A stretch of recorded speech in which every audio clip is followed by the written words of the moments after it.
screen starts glowing, and the film starts rolling. You wanna be knowing what you might be in for. So give the show a listen and find out what you're missing. Put yourself in position for the hit score.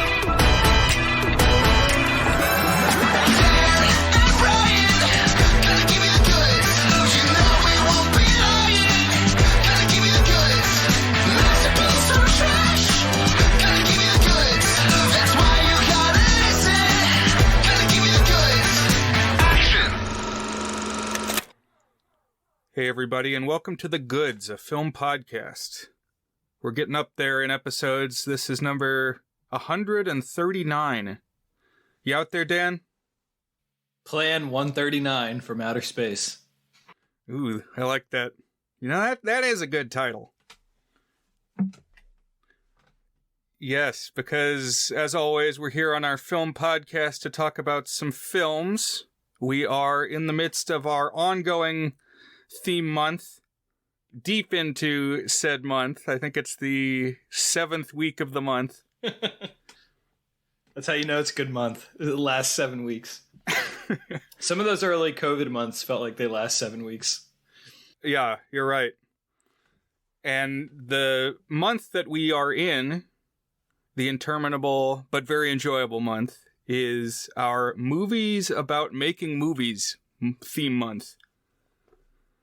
So the films that I've assigned this time around are Ed Wood from Tim Burton in 1994, which is a biopic about the often cited worst director of all time, Edward D. Wood Jr., who made a bunch of Z-grade, mostly science fiction movies in the 1950s. And kind of grew to acclaim in subsequent decades, particularly when his stuff, some of it lapsed into the public domain. So, Dan, what was your previous exposure to the films of Ed Wood? None. I had never seen any of his movies. I knew Plan 9 by reputation, and I knew the director just, again, by reputation. But this week was my first privilege of seeing an Ed Wood picture. Right, because if I didn't say, we also put on Plan 9 from Outer Space from, I believe, 1959. So, I have a background with Ed Wood. If you're part of our Discord, I'm definitely going to be dropping some links in the supplemental media thread. But I've talked probably a few times that my introduction to old movies came on PBS when I was young, no cable, so I watched all the PBS kids shows, Wishbone, Bill Nye, Kratz Creatures, all that stuff. But then, when it would come around to nighttime, one of the 4 PBS stations in this area was based out of Northern Virginia Community College. It was Channel 53. And on Friday nights at 9 o'clock, they would show an episode of the Red Skelton comedian program. And then they'd go into a science fiction horror movie. And I've brought this up a few times. This is where I saw Fantastic Planet. This is where I saw Night of the Living Dead. And actually, Night of the Living Dead was the last one that I watched when I was 9 because it was too scary and I turned it off. But leading up to that point, they'd all been tamer, hokier stuff, including like maybe 4 times I sat and watched Plan 9 from Outer Space when I was like 7 and 8 years old. It's a formative thing on you. It was. And it was like the right level of scary for me then. Because it's like, I mean, these are basically zombies, like, staggering around in the cemetery, but then, like, before they do anything, you know, it's always, and it cuts away. Or they'll, like, slap somebody on the shoulders and he falls down. Yeah, I thought that was funny. And that's a bunk for you. And I know, that's how the zombie gets you. And, you know, the intro and outro from Criswell, for whatever reason, that, like, was effective to me when I was a real little kid. When he says, You may encounter someone in the street, and you will never know it, for they will be from outer space. It's like that sent a chill down my spine. Do you still feel that way? Do you still think that some of the people you encounter could be aliens? I mean, it could be. Future events such as these could affect you in the future. But now, with a little bit of hindsight, a little more worldly experience, I can see that a lot of this is nonsense. Just complete surreal what was even happening. And I appreciate it from a different level. Yeah. Just one space guy. One spaceman or woman. We don't know for sure.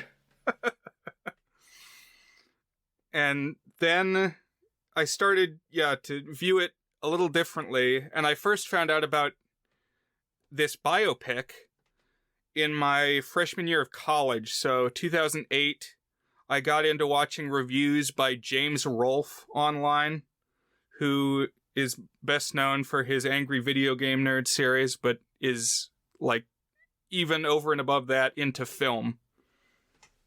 And around that time, he started a partnership with Spike.com, where he was doing movie reviews for Spike.com. What's Spike.com? I don't know what that is. So... Or like Spike TV?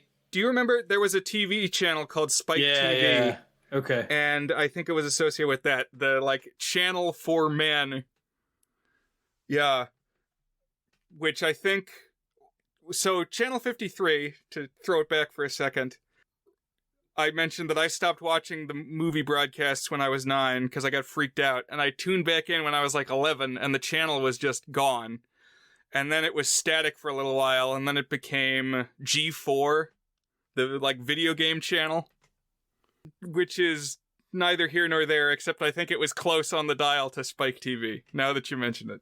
But anyhow, James Rolfe, a few consecutive weeks of these reviews that he did, he posted something called the Ed Wood-a-thon, which was like a 3-part, like 15-minute chunk retrospective of the career of Ed Wood.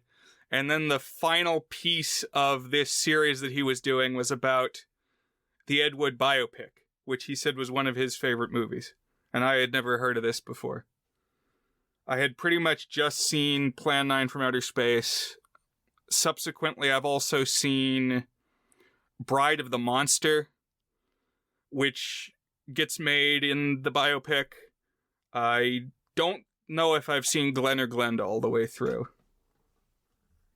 And actually, one more thing is I think I've seen Plan 9 on the big screen before, because there have been a few special riff track screenings, which, kind of grew out of the legacy of Mystery Science Theater.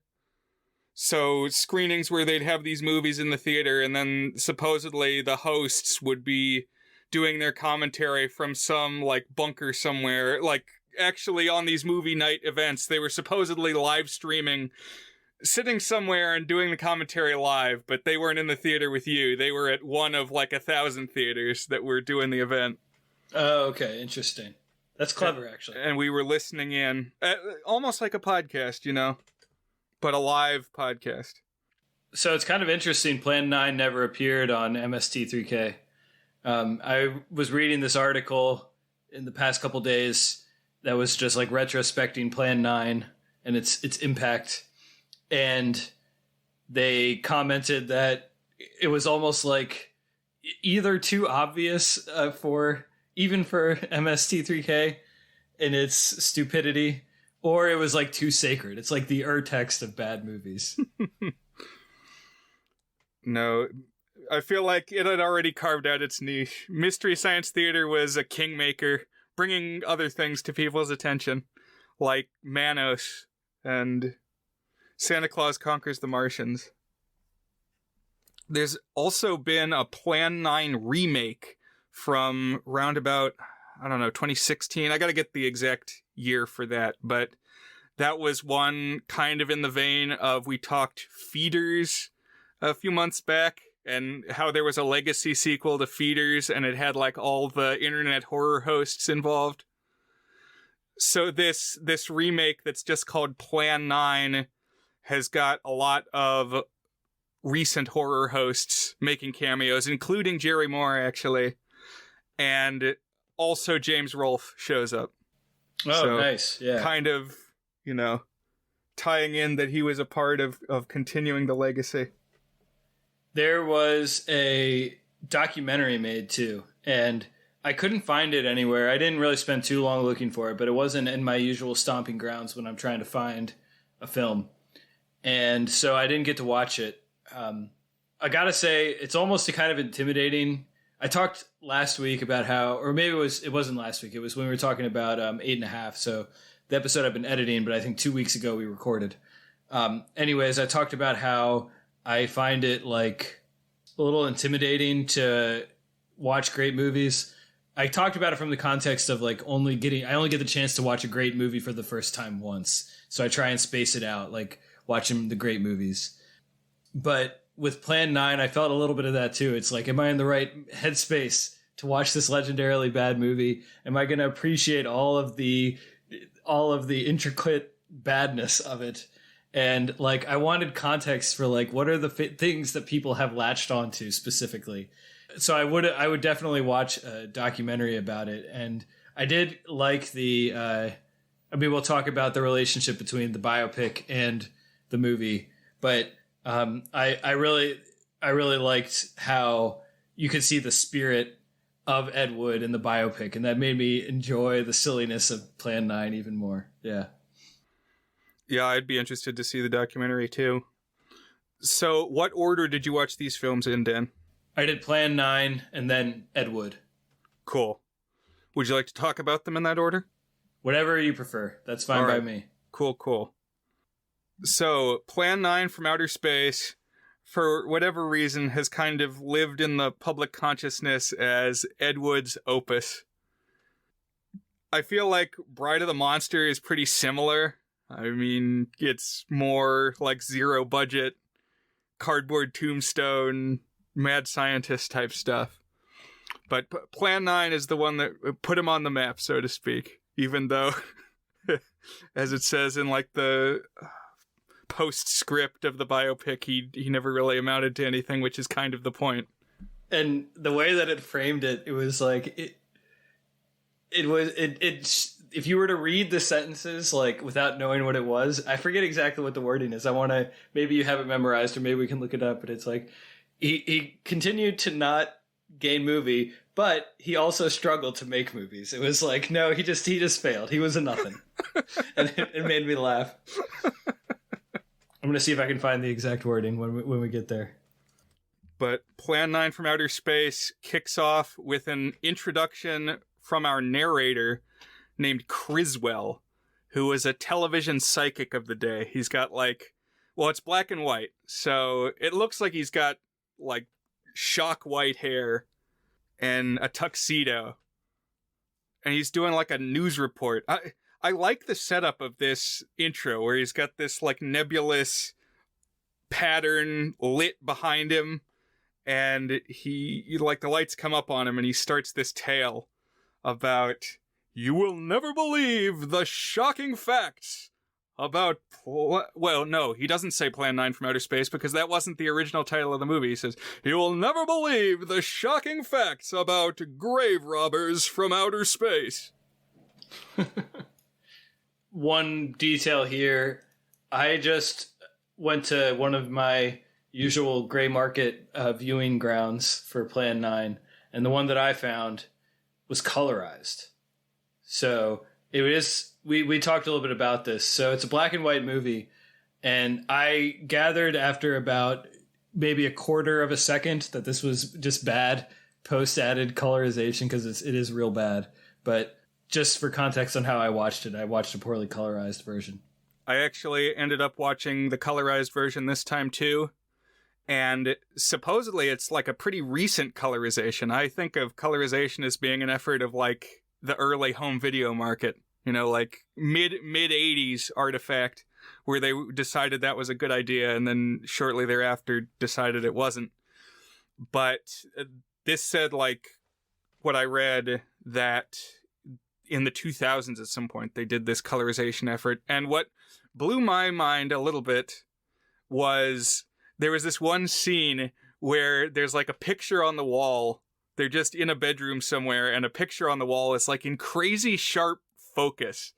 And then I looked it up, and I guess that was like somebody who worked on the colorization in the 2000s just stuck their family photo in the movie. So it's a modern photo. Oh, that's like, funny. It's like, why does that look completely different? So I chuckled at that. But Criswell leads us in, and we have some shots of an elderly Bela Lugosi. So the star of Dracula is here in the movie for a little while. And, like, he's at a funeral. They say it's for his wife. And so now he's distraught. And he staggers off out of frame, and I guess gets run over by a car, because there's like a screeching car horn. There's several shots of him walking around outside. And that's about it. The most narratively significant one is the one where he's standing by the coffin.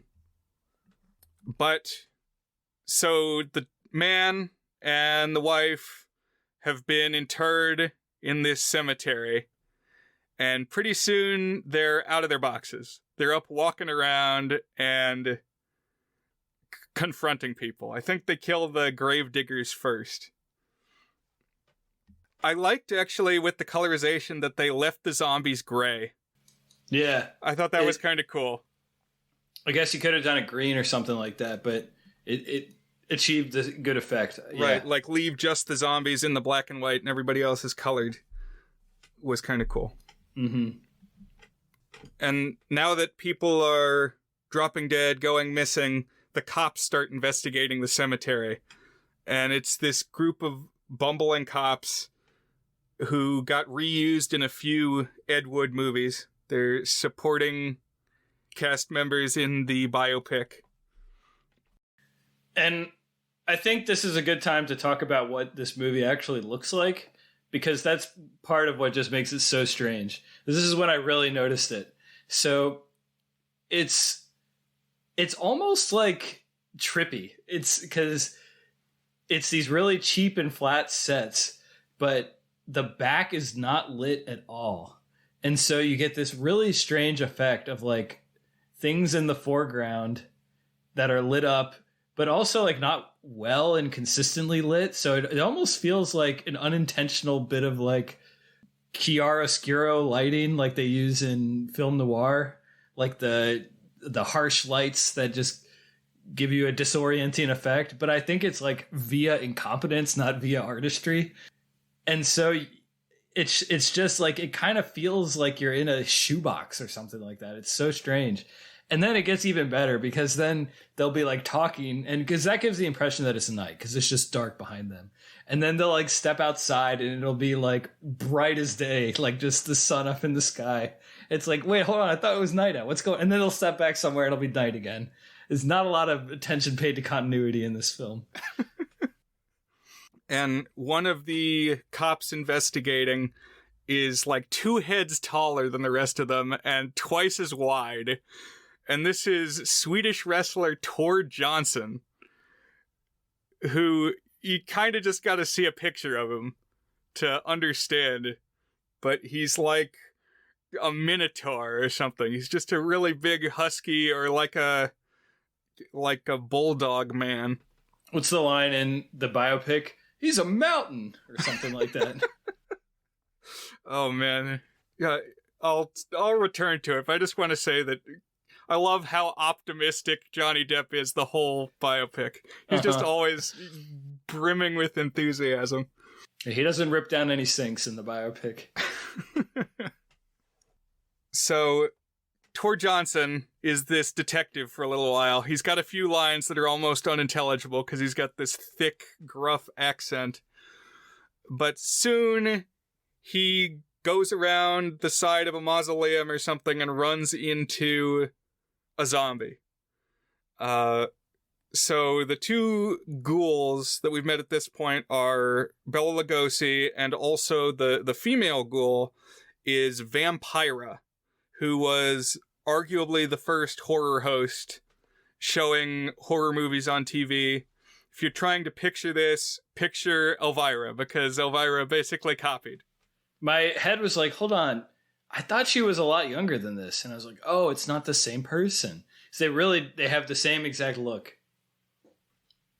Right. Elvira's got, at least in a lot of the stuff that she does, a little more of like an updo, like a beehive hairdo. That's true. Whereas Vampira's kind of got it down, but very much leaning into the décolletage. Like the form-fitting black dresses and the pale makeup and the kind of heart-shaped face. Right.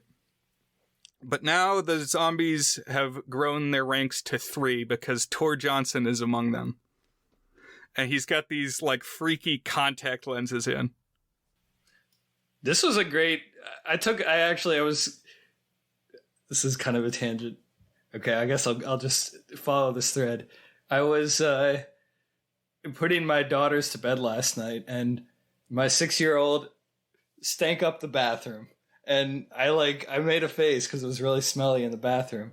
And then I shortly after was watching this clip, and I was like, the way that I felt is the way that guy's face is. So I took a picture of it and was going to send it to you, Brian, but I forgot to. And actually, Tor Johnson is best remembered because his face was turned into a Halloween mask. Okay. And Dan, did you recognize this mask? Does it ring any bells? Oh boy. I thought it looked familiar, but I couldn't place it. So what is it? What mask is it? Well, so I found one in a thrift store, a Dawn Post Tor Johnson mask, and I used it on Gauntlet for our Krampus character, who was around for several Christmas episodes. Yeah. That's right. I can see it now as a Gauntlet character. Right. And it was a case where I saw it there on the shelf. I was like, oh, I know what that is. I like when they come out of the graves, like there's like a pulsing in the dirt.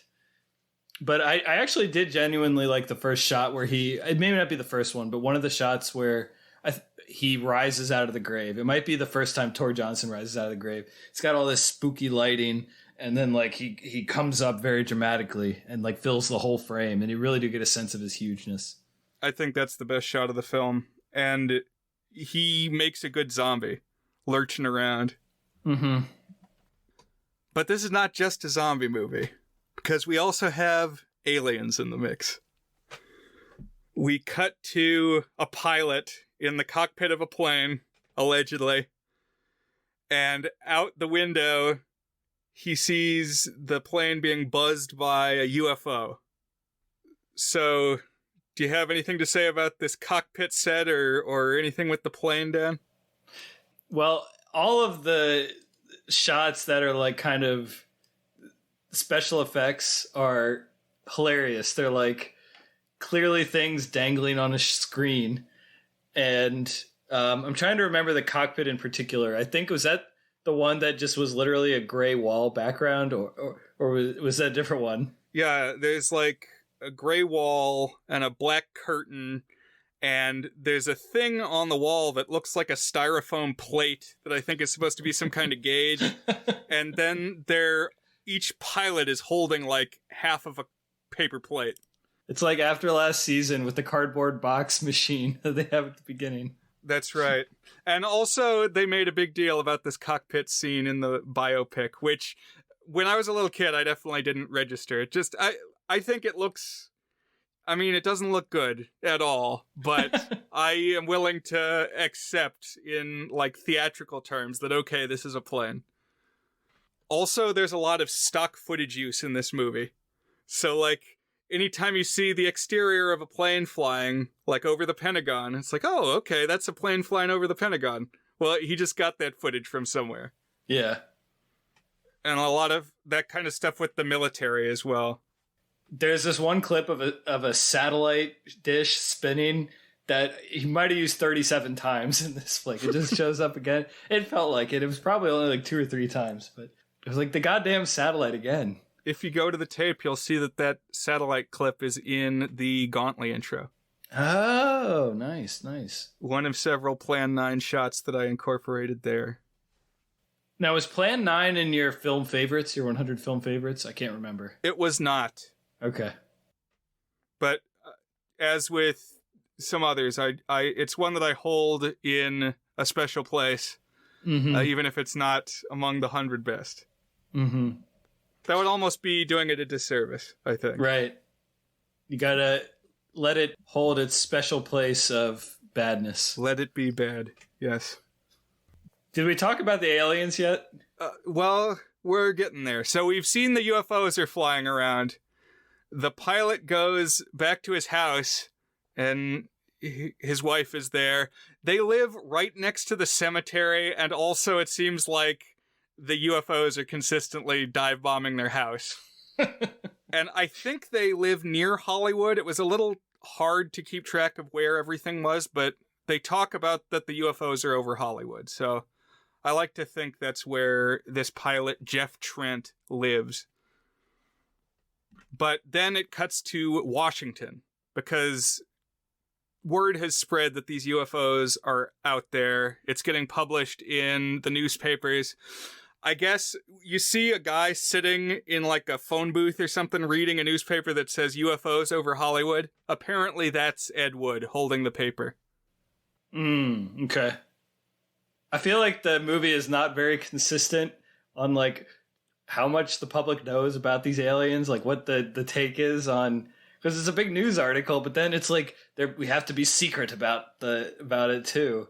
And it's like, what do you actually know? It was really weird. I definitely noticed that this time, because they introduced this colonel in the army as the head of saucer field operations. So one would think that his commanding officer and like Congress or whoever makes these decisions said, this is a problem. You're the head of our UFO task force. And then he's like leading artillery barrages that don't seem to be damaging the spacecraft, but they're keeping the spacecraft from landing. But then later on in the movie, he goes and sits down with a general, and he's like, I believe that UFOs are real. And the general says, UFOs are not real. And the colonel says, I believe they are. And the general says, you're right.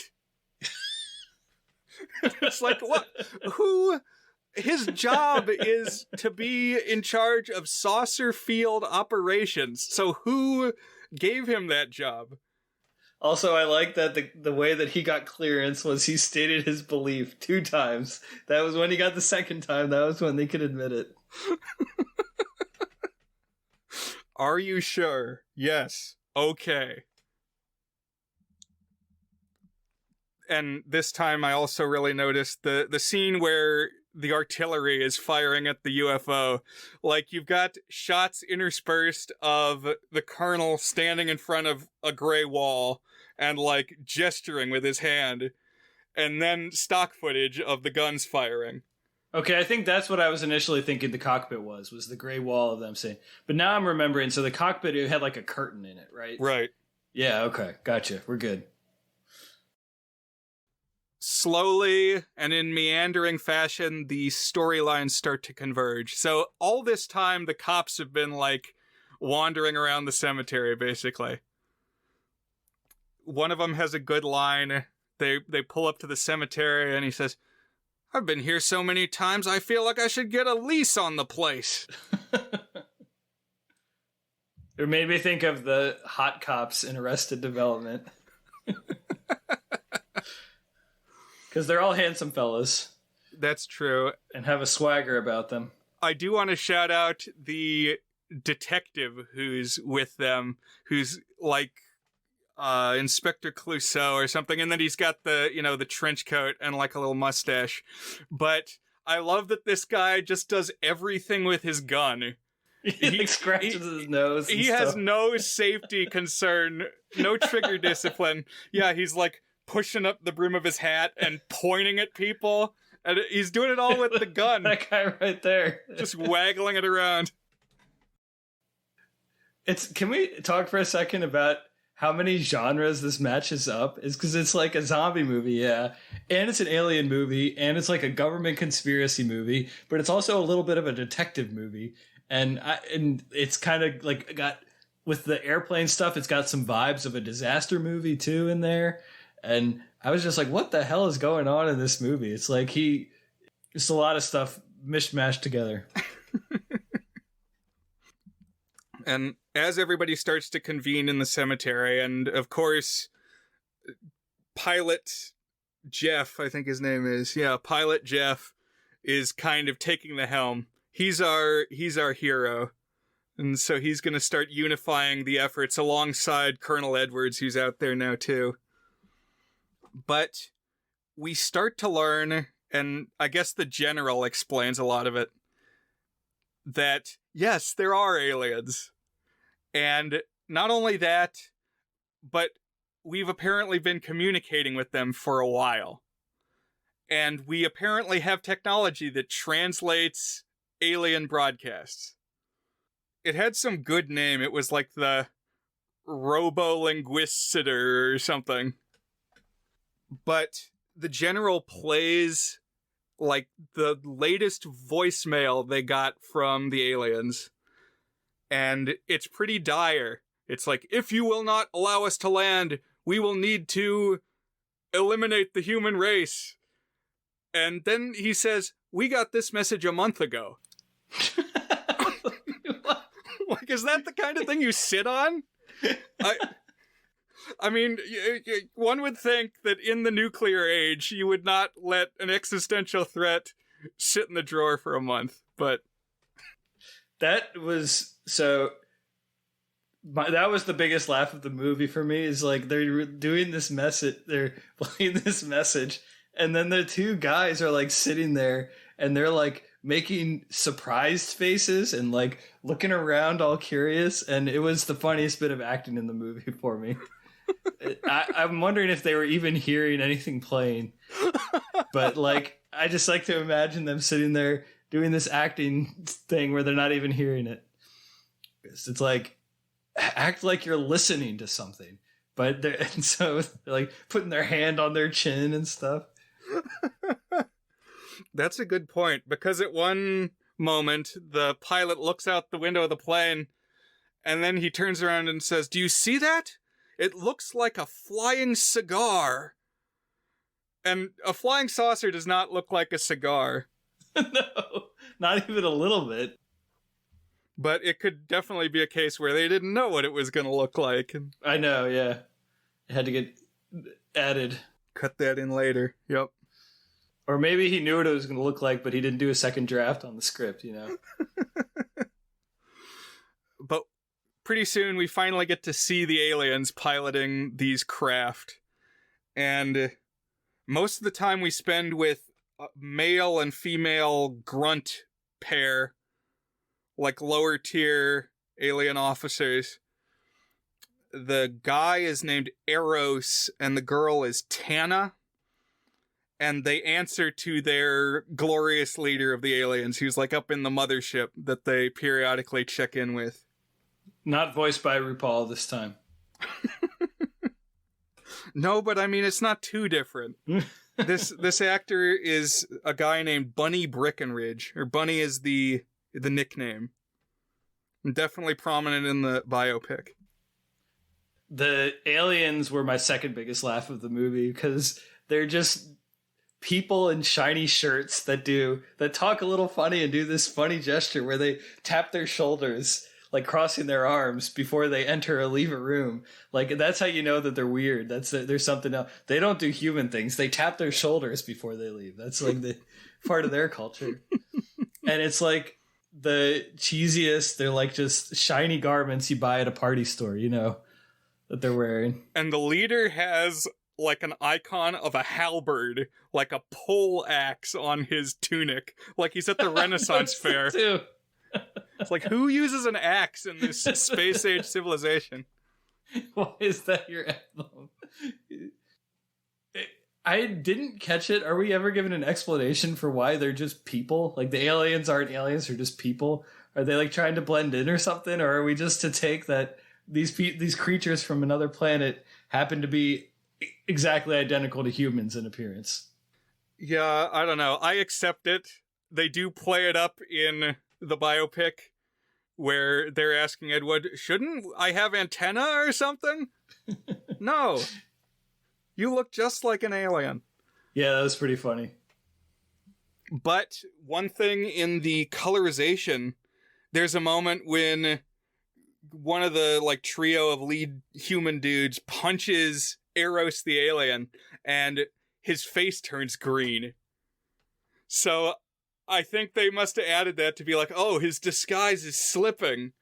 I thought it was just bad colorization in the moment, but I could buy that, yeah. And now that I think about it, I don't know if I said it when I was describing it, but they have like the bright purple in the alien stuff. And I was like, that's actually a good use of the colorization because it feels kind of alien on their garments. That's true.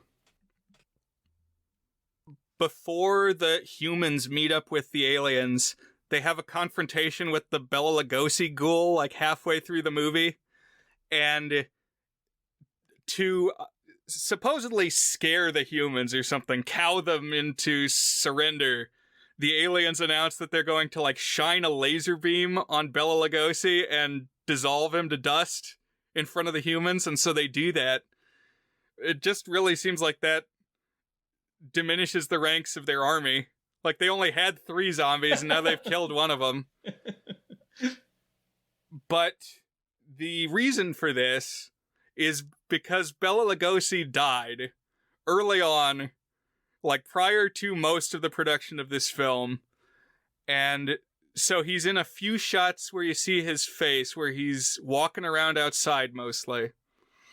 And then other scenes where he's needed, they had a completely different person stand around holding his cape up in front of his face and walking around that way.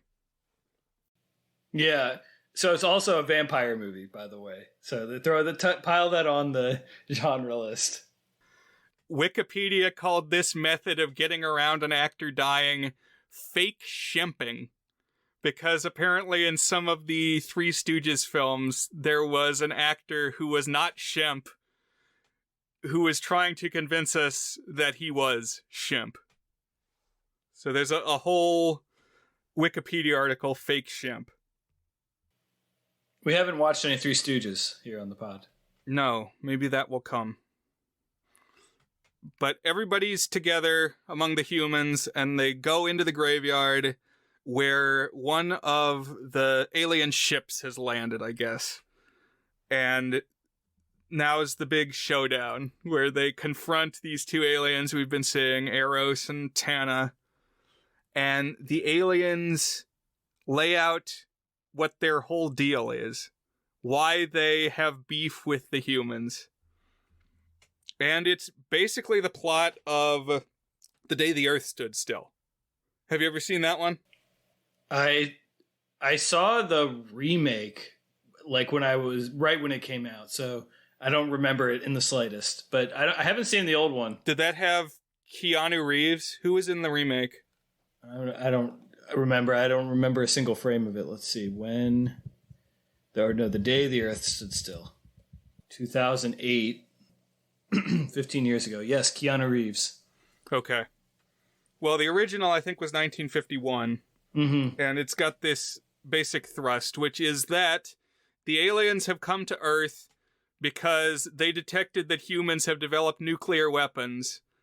And if our technological progress continues apace, we're only going to make more and more dangerous weapons until we threaten the whole universe because we are reckless and dangerous. And, you know, the whole thing is a metaphor for not really like an interstellar threat. It's that we're going to destroy ourselves if we're not careful. And the aliens in this movie, Plan 9, specifically say that humans are eventually going to figure out something called the Solaranite, which I guess is a bomb that splits photons somehow. They say particles of sunlight. I thought this was kind of clever. It's like you'll destroy everything because you'll blow up sun and you'll blow up light energy, and light's everywhere, so it'll blow up everything. I was like, for as half-assed as so much of this production is, that's like a sprinkle of an idea here. I like it too. You know, it's kind of like the chain reaction that they're worried about in Oppenheimer, but that's everywhere. Right. Just exactly. The entire, everywhere the light touches. And kind of plays on the atomic apocalypse imagery, you know, of a bright light wiping everything out. Right. And honestly, I think these aliens make some good points, but pretty much immediately Pilot Jeff punches the effete alien in the face and smashes his calculator or whatever, and everything is on fire. And the aliens are down for the count. Yeah. I was thinking Hader's gonna make some valid points. Like, maybe you should hear these aliens out, humans. You don't necessarily have to give over your whole planet. They only have 3 zombies. Yeah, by the way, why are they grave robbers? I never quite caught on to that part of that. Well, like, why is that the thrust of their plan? Well, what do they say? They're like, humans, those which are alive, fear that which is dead. Okay. So I don't know. I don't know that that's an explanation, but they're like, humans hate zombies, so it's going to be a great tool to use. I feel like they didn't think that one through. They got a lot of technology. They could do something else. Man, my favorite line from Eros the Alien is, "You see, your human minds, stupid. Yeah, that was pretty good. There's some good line readings in here for sure. I feel like part of it was it's like they barely rehearse the lines. It's like they don't know which part of the sentence to emphasize, you know? Yep. But the humans rush off the saucer as it's bursting into flames, and I guess losing the contact with the brainwave or whatever's controlling the ghouls reverts them all to skeletons. So it's a happy ending for humanity. And that's Plan 9 from Outer Space. So any other thoughts before we delve into the story behind the story, Dan? Yeah, I mean, I would just emphasize that, like, talking about the story doesn't convey the experience of watching the film. It's like a fever dream where it's like it half makes sense at all times. And it's just so weird. Like the rhythm of things and the whole energy and like the shoddy sets with like this hammy overacting, but like not quite to pure camp levels, but also almost. And it's just like a strange experience to watch this film. Yeah. And this is an instance like how we talked about Pee-wee recently, that I was watching this, you know, when I was 6 and 7 and took it at face value. Just thought, okay, this is a normal thing. But in fact, it is not. With hindsight, one realizes the outliers. And this is one of them. And I admire how it kept surprising me. It kept pulling out some new incompetent trick, some new, like, idiocy. Like, the skeleton is like a dollar store skeleton. And then, like, I don't know, just every scene had some new surprise. I've got to show you at some point Lost Skeleton of Cadavra, which I talked about briefly in my 100 film favorites, but that's one that is... It was made in 2001, but is very much paying homage to the Ed Wood stuff. Okay. And, like, really nailed the style. Like, you would buy that it came out of the 50s. That's awesome. And it makes me want to make a movie. Like, just throw something. Like, this dude could do this. Like, we could do this, Brian. That's right. Well, I'll probably be calling on your assistance here in the next year or so, because I've got to do some big project for my degree. So I'll keep you in the loop. Okay. Yeah, we can do it. Are you ready now to talk about the biopic from 1994? Let's do it. All right, so this is my second Tim Burton movie in a row. I might have another one before the year's out. I haven't decided yet, but it's a possibility. And this is just titled Ed Wood, which, unless you know who Ed Wood is, that doesn't tell you... I don't know that would necessarily get you interested in the movie, but maybe you need to know who Ed Wood is to appreciate this.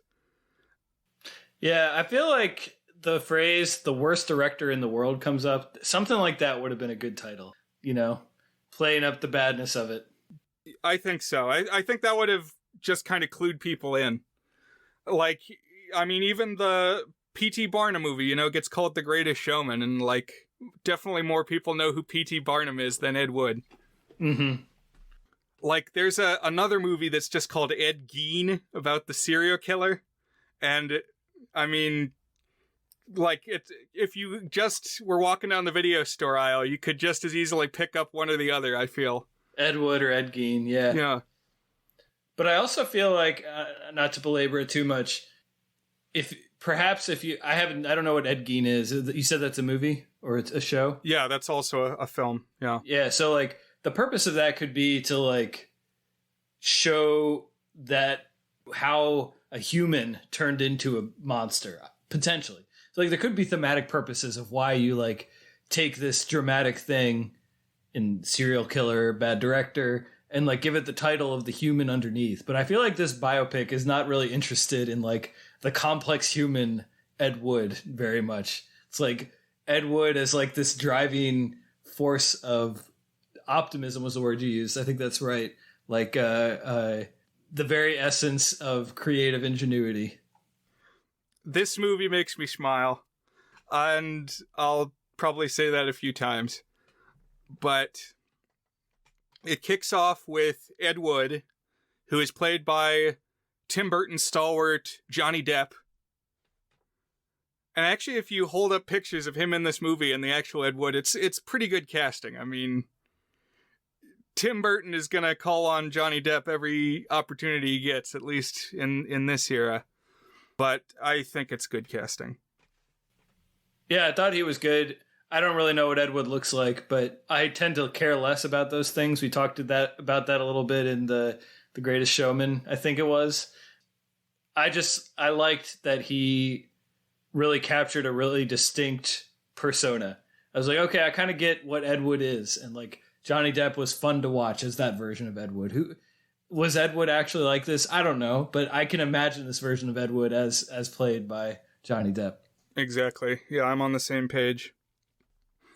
And when the film opens, Ed Wood has a play going on. So like Asteroid City, this has got a play, at least for part of it. And there's these awkward, ham-handed actors staggering through this, like, stilted dialogue, but back behind the scenes, Ed Wood just has the light of artistic fervor in his eyes, and he's mouthing along with every line as they, like, awkwardly get through it. If you don't mind me chiming in here, what this movie looks like. So this movie is shot in black and white, like Plan 9, although the one I watched was not colorized. And it does really interesting things with lighting that evoke Plan 9, but, like, with a clear sense of artistry as opposed to Plan 9. But it still is, like, very, very clearly inspired by it. So when we see this play, it actually looks almost like a scene from Plan 9. It was like, it kind of had my brain rolling here because obviously, like, well, actually not obviously. I was like, wait, is this a movie that's supposed to be showing, like, what would eventually be made, or is this, like, the reality of the film itself? And it's kind of interesting how, like, it has that sort of tension and that ambiguity. Even as the movie goes along, it still has an element of, like, not cheap necessarily, but kind of like exaggerated costumes and lighting and flat staging and just a very unique look that I actually really enjoyed. It's really interesting because obviously these are skilled filmmakers and they're doing this labor of love in tribute to an amateurishly made film. And also, another layer of that is that it's a biopic, so they're also kind of tied to some semblance of reality, which is not something that you expect from Tim Burton. So one would almost think that he would be champing at the bit to make it weirder than this, but he's telling somebody's life story. I think the one time that he gets to cut loose is in the opening credits, when it starts out, they have Jeffrey Jones as Criswell, disgraced actor Jeffrey Jones, recreating the Criswell intro. So, future events such as these. And then, like, the camera goes out the window behind Criswell and is tracking through the graveyard, and it's like the realization of what Ed Wood was trying to do with his credits, where he had, like, names scrawled on tombstones. And now here in the Tim Burton opening, it's like an extended, elegant tracking shot along gravestones that actually are, like, etched with the names. And then there's, like, a whole stop motion sequence of a tentacle and UFOs. And it's like, maybe this is what Ed Wood saw in his head. Yeah, that was what I was thinking too, is like, okay, this is like they're doing the thing, the Ed Wood thing, but now it's Tim Burton doing it. And it's almost like maybe he should have just done Plan 9, the Tim Burton style or something, you know? It's like, use this style, this arch, black and white, interesting lighting that both looks beautiful but kind of evokes cheaply made film, and like use that to make an actual Plan 9 style story. But I also am glad that we got this biopic because it's also very interesting. Mm-hmm. But as you said, Ed Wood is this creative force. I would hesitate to call him like a luminary, but he's definitely the engine behind what this circle of friends are doing, making these projects. Mm-hmm. Like, they get a bad review in the paper and he's assuring them, no, guys, we're doing good work. And it's kind of played in an interesting way where your perception of it evolves, because you do see that it's kind of cheap, but you also kind of admire that, like, he's out there doing it and, like, encouraging his people and stuff. But then on the flip side, it's like you're kind of wondering, I feel like a lot of biopics start this way, where, like, people don't understand them.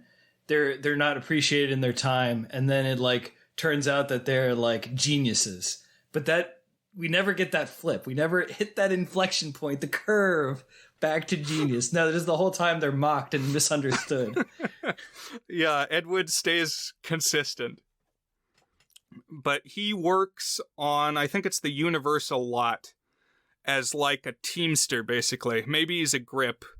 He carries things around from set to set, like potted plants. And one day, while he's walking along carrying like a palm tree, he walks through a desert set and he sees camels there. And I just love his reaction to the camels. He's like, those are real camels. Where'd they get real camels? He just says everything with this energy and just this happy surprise. A love of the world. And right. The things that he can do. Yeah, joie de vivre. The image of him carrying around a tree was never not funny for me, too. He's just got this big, goofy, fake tree walking everywhere with it. It's like it goes 6 feet above his head. And as he's walking around the lot, two things happen to him that make this day different from any other. So, first, he's walking along the city, and he hears somebody talking about the story of someone named Christine Jorgensen, who I guess was the first publicized case of someone undergoing a sex change operation, male to female, which in this day and age is probably called something different, but that was the parlance of the times. And so there's these headlines that, oh, this is big, kind of tabloid news. And so people are going to want to hear this story. It's the buzz of the moment.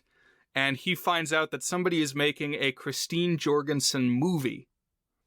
And so he reaches out to the director, a producer, reaches out to the producer who's got these rights, and he says, well, I have a special insight to this story, something that's going to make me the perfect director.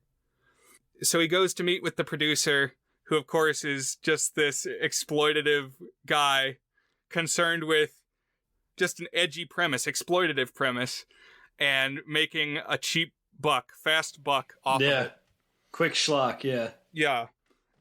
And he says, all right, why did you want to see me? Why do you think you're the one to direct this movie? And Ed Wood reveals that he wears women's clothing, which the term they use is transvestite. And I guess it doesn't go beyond that. He says he's, straight except wears the clothes. And I don't really know what the whole true story of that is. But in the moment here in the movie, the producer says that has nothing to do with the sex change operation story. Get out of my office. Yeah. And Ed Wood kind of goes off in a huff. But just down the block, another remarkable thing happens because he runs into Bela Lugosi, played by the actor Martin Landau, who actually won Best Supporting Actor Oscar for this film. Whoa, I didn't know that. That's awesome. I think this film also won the makeup Oscar that year, believe it or not. Both for Bela Lugosi, presumably, as well as another character we'll meet down the line. But Bela Lugosi says he's trying out coffins. Ed Wood meets him in a coffin store. He says, I plan on dying soon. And though he was once a relatively high-profile horror star, like everybody still remembers Dracula, he was pretty much not exactly a one-hit wonder. I mean, he was in a lot of the Universal monster movies, not just as Dracula. Sometimes he played Igor. He had a few where he was like a one-off character. But certainly in the late 50s, he's past his prime. And he's also a drug addict, as becomes clearer and clearer. But now Ed Wood is bouncing off the walls because he's had a brush with one-time Hollywood royalty. And it's really infectious how much admiration he has for Bela Lugosi, who is, like, by all accounts, washed up and maybe kind of pathetic. I mean, the whole, it's kind of awesome how we meet him lying in a coffin. I was like, oh, I'm just imagining Count Gonley, Brian, like trying out a coffin, like meeting him somewhere. And he's like, yeah, this coffin won't do. It's too tight or something like that. It is a good intro for the character. How many coffins do you own, Brian? 3. One I got because it was a casket shape and I had to do the, like, Ugandan casket dance, and my toe pinchers wouldn't have worked. But I've got one that's like a pine board toe pincher, and then one that's elaborate purple velvet and zebra stripe lined and rhinestones all around the vertices of it. That's a great coffin. And I got a picture of me in it with a girl, and that was pretty much the high water mark of my life so far. Just trying to recapture that magic. Is that one used on Gauntly? Yes. It showed up in a couple of the later episodes because I didn't get it until 2019. So I am looking for an opportunity to use that coffin again. So from your mouth to God's ears. But another person who's trying to recapture the magic is Bela Lugosi, and Ed Wood's infectious optimism kind of spreads to him and bolsters his spirit, and he says that, yes, he is interested in helping this aspiring filmmaker. So Ed Wood goes back to the producer, and he says, what's the one thing that if you put it in a movie, it guarantees you'll make money? The producer says, tits. Ed Wood says, no, a movie star. I like how you're doing the voice like it's Pee-wee. A little bit. There's a little bit of Pee-wee in there. And so Ed Wood says, if you sign me to be your director, Bela Lugosi has agreed to star in the movie, and yes, in fact, he's still alive. That's something that gets said over and over. No, he's not dead. That did make me laugh how much everybody thought he was dead, yeah. Almost immediately, though, Ed Wood discards the assigned premise of the film. Like, the whole thing that the producer has already paid for, he says, well, I've booked theaters in, like, Oklahoma and Utah, and also I have commissioned a poster.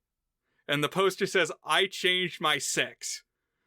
Which is not what the movie that Ed Wood ends up making is titled. Because he instead makes a self-autobiographical plea for wider acceptance of transvestism and stars in it, and he ends up calling this movie Glenn or Glenda. So it's like his own life story, I guess. And also Bela Lugosi is in it as the puppet master. What the hell does that have to do with like this weird exploitative thing of someone in the news who got a sex change? Why is there someone called the puppet master? I don't know. But he just sits in a high back armchair and yells, "Pull the string!" while he's like overlaid with stock footage of stampeding buffalo. Mm-hmm. Landau's performance is really good. I love when he gets to do his dramatic line deliveries. Of course, being Lugosi doing the dramatic line deliveries. It is good. So, Ed Wood has made this movie with a studio behind him. Not a major studio by any means, but he had financial backing, which the producer comes to regret. Ed Wood comes and turns in this roll of film, and then a few days later, calls, "So, where can I go to watch my movie?" He says, "It's not going to play in LA. It's just in those theaters I already paid for, and I wish I hadn't." But, Ed Wood's got his print of the movie, and he's, like, shopping it around to get other work, saying, "I made this feature, I wrote, directed, starred, I can do it all, just like Orson Welles." And I like, he turns it into this other studio, and the guy says, "Okay, well, I'll watch your movie." And then he's watching it with his friends and other people who work at the studio and kind of can't believe what he's seeing. Like, assuming that somebody must be pranking him. This is all like some psyop or something. But then Ed Wood calls him back and says, "So what'd you think?" "Oh, worst movie ever saw, huh? Well, my next one will be better." I appreciated that optimism, but the way that he just casually takes the news, "Worst movie I ever saw," from this guy in the movie business, just rolls right off his back. Yeah, he's got a Teflon spirit. But soon enough, he realizes he's not going to have funding from a studio coming in again anytime soon. And so his girlfriend, who is played by Sarah Jessica Parker, encourages him to seek independent funding. So his little circle of collaborators is kind of growing, and he takes Bela Lugosi for a TV appearance on this like Sid Caesar style 1950s variety show. And that's kind of a fiasco because Bela Lugosi like can't improvise, the comedian's like trying to change the script, and that doesn't work.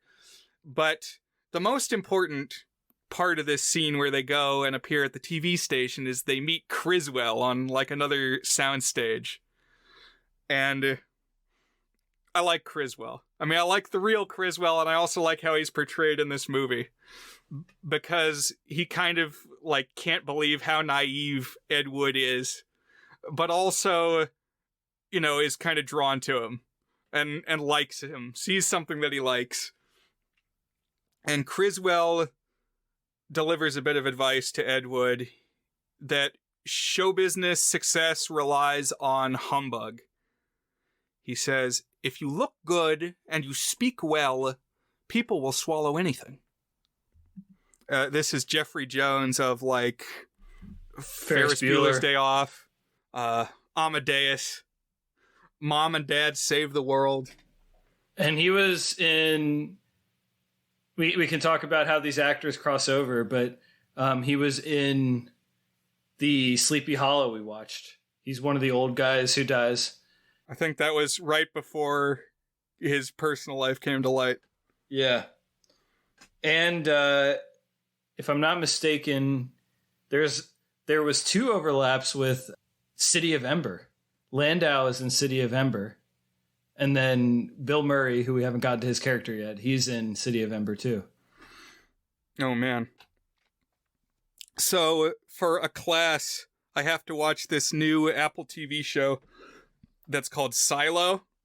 And it's just City of Ember. Like, beat for beat. They live in the bunker underground with the yellow lighting and pipes everywhere. And Tim Robbins is there. And, there's this whole thing where they lost a bunch of their history, and so they don't know what happened and, there's all the warnings, you can never leave the bunker. Well, is that true, or did somebody sabotage the records somewhere along the way because the governor benefits from us staying here? Oh, wow. It's like, this is City of Ember. It's just all over again. It just is the City of Ember. That's interesting. But what Criswell suggests is basically if you represent yourself confidently as though you are successful, you will be successful. And you will, what do they call it? Lucky girl energy or manifestation boards. It's like, if you visualize it, it will come. Which is kind of in line with how Ed Wood already carries himself, but now he leans into it. Right, and so they start having backers galas for the next film that Ed Wood wants to make at, the old Hollywood Brown Derby Cafe, where they're schmoozing with, dentists and doctors, anybody who's got a little bit of money. The next film that he's raising money for is called Bride of the Atom at first. It ultimately ends up getting called Bride of the Monster. But another person that he meets around about this time is Tor Johnson, which is another great transformation. Just really good makeup work that, this guy, because he's a wrestler, and so you see him a lot without his shirt on, and he's just got this Berber carpet of chest hair and shoulder hair and back hair. And he's Tor Johnson size. He's this big monster man, and he's even got the face, the Halloween mask face. It's great. Probably enhanced with the camera work a little bit of just how big he seems, because there's a lot of low angle shots and dramatic lighting and stuff. And also at one of these backers galas, through the background walks Vampira. And Ed Wood says, "Oh, hey, Miss Vampira, come and be in my movie, okay? Please?" And she kind of turns her nose up at him because he's a nobody, and he is. But he soldiers on, as always. And so they get some backing from a couple rich people who their recurring demand tends to be, if I can star in this movie, I'll pay for this movie. There's a few different rich people who do that. Or make my son the leading man, and I'll give you your money. Because it is pretty remarkable that Ed Wood made his movies for $50,000, which even in the 50s, a low budget movie was still $1 million. So this is very little capital at work. Yeah, this shoestring. One of these people who gives some money to be a star, I thought it was Christina Ricci, but her last name is Landau, Juliette Landau. So I was assuming that she was related to Martin Landau. I would guess that she must be Martin Landau's daughter. Man, Christina Ricci would have been good. Or if they'd gotten Winona Ryder in there. Oh, yeah. Gotta have the whole Tim Burton stable. Christina Ricci might have been too young at this point, but yeah. True. No Paul Rubens in this. No Michael Keaton in this. So there's a few Tim Burton faces we don't see. But one of Ed Wood's friends, who we saw not too long ago, Bill Murray, is in this movie, playing Bunny Breckenridge. So another Bill Murray movie 2 weeks in a row, because we had Life Aquatic. That was just last week, yeah. Right. And then I guess he wasn't in Asteroid City, but it felt like there was a Bill Murray-shaped hole in that movie. Yeah, apparently he was going to be Steve Carell's character in that before a scheduling conflict. But they finally finish filming on Bride of the Monster. Some difficulties emerge between Ed and his girlfriend, Sarah Jessica Parker, because as part of the wheeling and dealing for the money, he replaced her in the movie, had one of the backers play the lead female part, which she definitely didn't like. But also, as he's growing this circle of friends, he's becoming more comfortable with being out and about with his cross-dressing. And she's showing that she's not entirely comfortable with that. It's kind of an interesting thread here because, like, on the one hand, he is learning to be more of like a showman and like someone who can sell stuff, but he's also like leaning into his own weird eccentricities to some extent too, and like kind of using that to try and pull out the energy from the people who he's making the movies with. But like any good biopic, you got to have your second act darkness happen, and it all kind of piles on at once because there's like this Bride of the Monster rap party where Ed Wood comes out dancing in his Angora sweater, and Sarah Jessica Parker has had enough, breaks up with him. She has a really good outburst. She says, "These movies are terrible! You're making shit and nobody cares!" Which, you know, maybe there's something to be said for tough love. Yeah. Maybe that's something you need to hear. It kind of comes back to what we were talking about in the Raiders episode. Like, had these movies actually not been bad, I think she would have been right. Nobody would have cared. But the fact that they were bad enough that they kind of circled back to good, that's what like drew the people in, you know? Mm-hmm. But she storms off, and pretty much at this same time, Bela Lugosi's addiction has really taken the worst toll on him, that he has like collapsed and held a gun to his head and had meltdowns of various kinds. And so Ed takes him to a rehabilitation facility, which briefly like puts him back in the public eye. The idea, I guess, of a celebrity going to rehab is new in the 1950s. And they kind of make jokes about that because, oh, Picasso, he'll never amount to anything. It's like, something that was a big deal in the 80s and 90s and a novelty in the 50s. Yeah. And this kind of takes the place of, in a normal biopic, it would be Ed Wood being the main character, having the breakdown. Like in Johnny Cash, you know. And I need more blankets and less blankets type moment. But here it's Bella, not Ed Wood. Ed Wood is just kind of a constant force throughout the whole film. Exactly. And during his visits with Bella at the rehabilitation facility, Ed Wood meets a new love interest who's played by Patricia Arquette. Her name is Kathy. And she has some of this, like, warrantless optimism, too. She is pretty comfortable just, going along with the weirdness. Head sort of in the clouds. Mm-hmm. But then Bela Lugosi gets thrown out of the clinic because he's not actually supported on the, SAG actors insurance anymore. Right. You can't pay for it.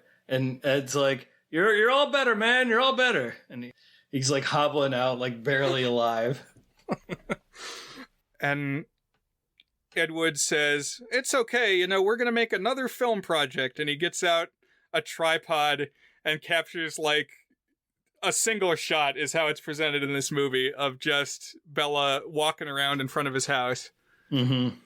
And it is poignant. I mean, he says he wants to take a moment to smell the roses and appreciate being alive. It definitely increased my appreciation for that moment and the footage that ends up getting included in Plan 9. Because then the next thing is he's dead. Bela Lugosi is dead, as the song says. It's almost a smash cut when he dies, because we get like a scene of him talking about how he's still alive and he's ready to go, and then we get Ed Wood picking up a phone call, and then it goes right to the funeral where he's dead. It's like almost got comic time into it. What it smash cuts from is this big monologue that Martin Landau does, where he's walking down the street with Ed Wood, and they stop in front of this like doorway of a store or apartment building or something, but it's like a big proscenium arch of a stage, and he launches into the monologue that he had in Bride of the Monster, and there's this crowd of tourists passing by, and they like get caught up in the moment and they clap for him, and then smash cut to he's dead. But Ed Wood has this like single reel, if that. I mean, it's, it's the 5 or 6 shots of Bela Lugosi walking around a graveyard. And so now he's going around trying to shop Bela Lugosi's final film, and pulls the strings that he's been learning to pull, and recruits money from these church backers, because I guess they're interested in making a series of films about the apostles. And he says, well, if you put your money behind a tested genre like horror, you'll make a profit that you'll be able to put into your religious films. Little dodgy. Yeah, we'll see about that. And so he gets them to bankroll what he's calling grave robbers from outer space. And they say, okay, we'll do it if you come and all get baptized. So then the next scene is Ed Wood and Criswell and Tor Johnson and Bunny Breckenridge and Vampira, who her job prospects have dried up because her show got canceled, are all in a baptismal swimming pool getting dunked in the water. And Bill Murray says, how do you get all your friends to get baptized just so you can make a monster movie? And that's kind of the soul of this film. That's a good summary, yeah. It's like he convinced enough people to believe in his spark for whatever reason, and maybe it wasn't even justified, but it happened, and for that alone, it's remarkable. And this is right in any other movie where the masterpiece would emerge. And I will say it's a masterpiece of sorts. It's an anti-masterpiece that emerges. Which is what makes it funny, because, he's firing on all his cylinders, and we see him making Plan 9 from outer space, and the church investors are there for a lot of the shoot.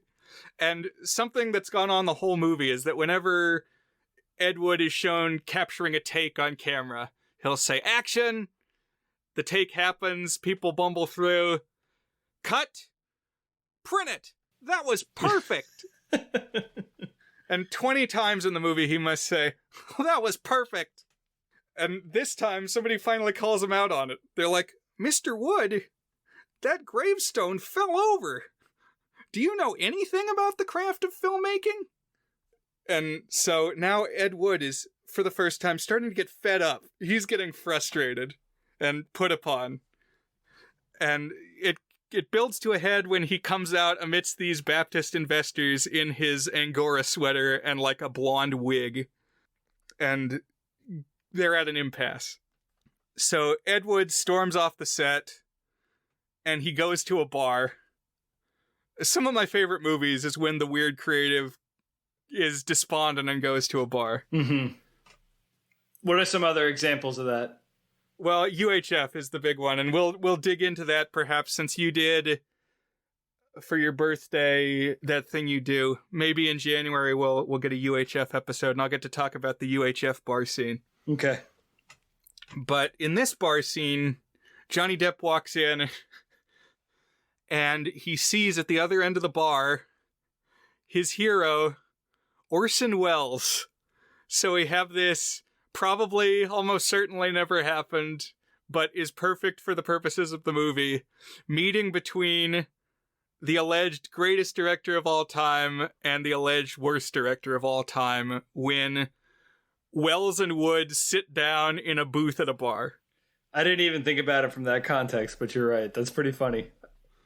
And they're both writer, director, actors, people who, if they don't get Final Cut necessarily, they want it. They're would-be auteurs. And what they sit down and talk about is that they're both dealing with interminable film projects. People are trying to manhandle their creative vision, trying to shackle them to something they don't believe in. And actually, the movie that Orson Welles is talking about is a Don Quixote adaptation, which he was never able to finish. Like, I think maybe in the last couple years, Netflix or something bought it and put out some version of it or something. That may have been another movie. But what was that one? Not Name of the Wind. That's something with wind. Yeah. I think that's a Miyazaki. But anyways, go on.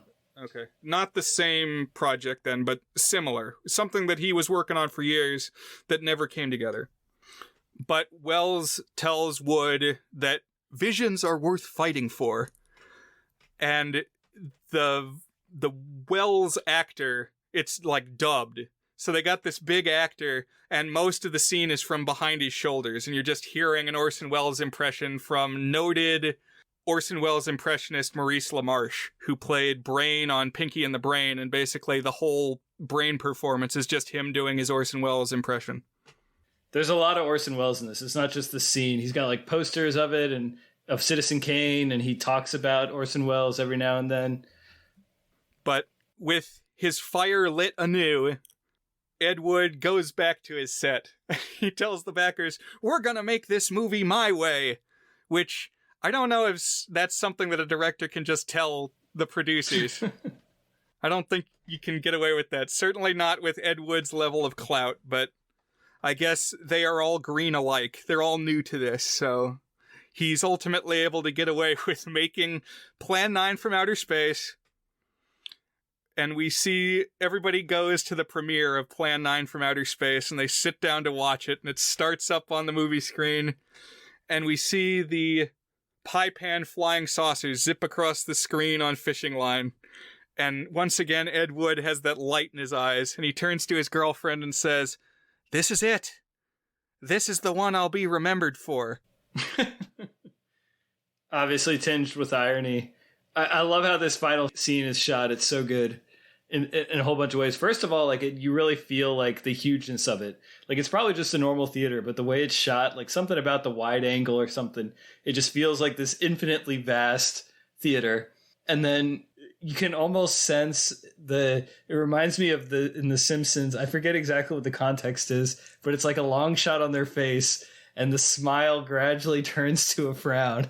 And I don't know if we actually see what the faces of the producers are at all at this, but I can just imagine them like being like, "Oh my God, what is this? What have we done?" And the final beat is then Ed leaves the theater with Kathy and he proposes to her. Note also that they drove up to the theater in a convertible with the top down. Then it starts pouring rain and they've got to go in for the movie premiere. And so they say, don't worry about the top. So they just leave the convertible sitting out there in the pouring rain. They come back out and it's like full. The car is just full of water. They open the doors and it cartoonishly floods out. It's like a Looney Tunes gag.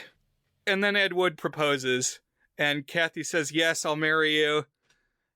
And they drive off to Vegas. Ed Wood says, "Let's go to Vegas. It's only a 5-hour drive." And they jump in and putter off.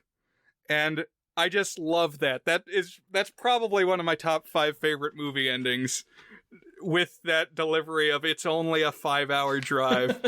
And that she's on board with that. Right, as if it's nothing. Yeah. As if it's nothing. Yeah. So that is Tim Burton's Ed Wood biopic from 1994. So what are your thoughts, Dan? Well, one, my main thought is, I was like, oh, okay. I get Brian a little bit more after seeing this movie. Not that the things that you make are Ed Wood level bad or anything like that, but just I can see why you kind of almost perversely aspire to this guy. Like I just the enthusiasm he has, the relentlessness, and the way that he's able to pull people together into an inspiring vision, even if it's an idiosyncratic one. Do I have that right? Absolutely. That's 100% correct. Just any time that he's sitted down with this circle of friends around him and how the circle gets bigger, like people join in and they almost don't even know why they're there, but they feel motivated to stick with this thing. Like the two cops are there the whole time from the play at the beginning. They're part of the circle from the very beginning. And yeah, it's funny, it's inspiring, and at the same time, then, yeah, we get that text at the end that's like, he never actually really amounted to anything. He made a few porno movies, and that was that. I pulled it up. This is like exactly in the normal biopic where you get like the happily ever after.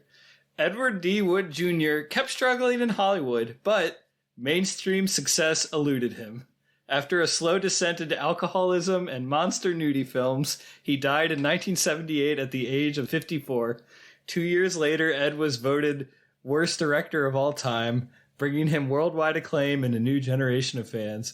That's almost like American Graffiti when they talk about how, like, one of the characters died in Vietnam and one of them died in a car crash a year later.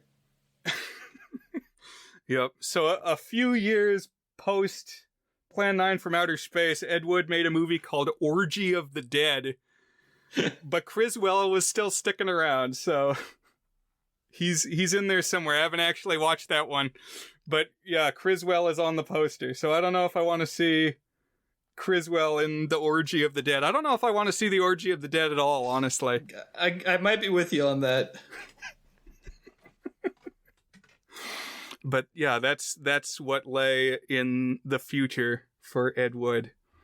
Well, I appreciate you finally taking a look at these movies, Dan. So are you ready to say, is it good? Yeah, let's do it. So let's start with Plan 9 from Outer Space. Sure, so I'll talk us in here. Is It Good is our signature section where we each give the movie a rating on our 8-point goodness scale, ranging from very not good, which is a 1 out of 8, to our masterpiece rating, toward a good, which is an 8 out of 8. So we'll start with Plan 9. Is Plan 9 from Outer Space from 1959 good? And you can go ahead. I mean, it's kind of a dumb question, right? Is Plan 9 from Outer Space a good movie? I mean, it's famously bad, you know? But, like, I've kind of talked about how, for me, it's like a sliding scale between so bad it's good to good. And, like, if you're going to say it's so bad it's good, you're saying it's good. I mean, it's right there, you know? But it also feels like you can't quite say it's good. It's like you got to honor its badness by not saying that it's good. I will say it's like 75 or 80 minutes long. It's short. It's always surprising. There's always something that just makes you say, what the hell is going on right now? Each scene is a new delight, a new wonder of idiocy, of incompetence, of just inspired shittiness. And I appreciate it. I was smiled and laughed a whole bunch of times. So, like, for me, it's good as an unintentional comedy, maybe not good as a movie overall. And it's got so much strangeness in it. Anti-masterpiece, but again, I wouldn't feel appropriate saying it's good, so I'm going to give it a 4. I'm going to give it a good-ish because it has the air of goodness on one axis to it, but I can't in good conscience call it good, Brian, so I'm giving this a 4. My true admiration for Plan 9 from Outer Space and all of its homespun, loopy, bad, but also brilliant because of how just deranged, weird, bad it is. Glory. The prototypical so bad it's good movie, at least as far as I'm concerned, right up there with Troll 2, which has a similar amount of every scene is a surprise and a delight. What about you, Brian? I agree with everything you're saying. I'm on a very similar plane. I'm going to edge just into 5 out of 8. This is truly a so bad that it, for me, is good. Part of that is maybe that it got into me so early. Like, there was a time when I just accepted, okay, well, this is a movie. This is what a movie is. And now I look at it from both sides now, in the words of Judy Collins. But I do appreciate it. Was that her name? Or is it Jodie Collins? No, it's Joni Mitchell. Is that what you're thinking of? I think the version in the movie that we watched, I think Joni Mitchell sang it originally. I think the version in As I Was Moving Ahead was Judy Collins. Okay, gotcha. Which it was my favorite version. That was the part of that movie that I liked. But then I realized he didn't even write it. The minute and a half out of 5 hours. Yes. But what are your feelings then about the 1994 film, Ed Wood? So, Ed Wood, 1994, directed by Tim Burton. So, I really like this. As I was watching this movie, like the first 10 minutes, I got the tickle of watching something special. I was like, uh-oh, this is a good one. And it kept it up pretty well. I can't go into masterpiece territory. It's a little bit too much of a conventional biopic, although even in those terms, it still kind of upends with like this sense of irony, but also like not mean irony, just like kind of a zealousness of Ed Wood kind of undercutting all of the biopic beats just because he just keeps doing his thing and keep going. And it's a little silly, but like honestly keeps its tone really under control. I was really impressed. But man, I love the way this is shot. It's so beautiful, this black and white, and it does evoke the kind of weird way that Plan 9 is shot, but still just is like really fun to look at. And some really inventive stuff that he does with the camera. And I wasn't quite sold on how the quote unquote transvestitism theme played into the whole movie. It seemed like it kind of got halfway there and really connecting. Maybe not. Maybe I'll watch it again and it'll work a little better for me. And just really inventive too. So I'm right on the edge of a 6 and a 7, a very good and an exceptionally good. I'm just going to go ahead and give it an exceptionally good. I'll give this one a 7 because I think it's something special, and I think I would watch it again and enjoy it probably just as much the second time through. What about you, Brian? Awesome. That's good to hear. For me, I'm at a very high 7, with multiple times that it lapses into definite 8 territory for me.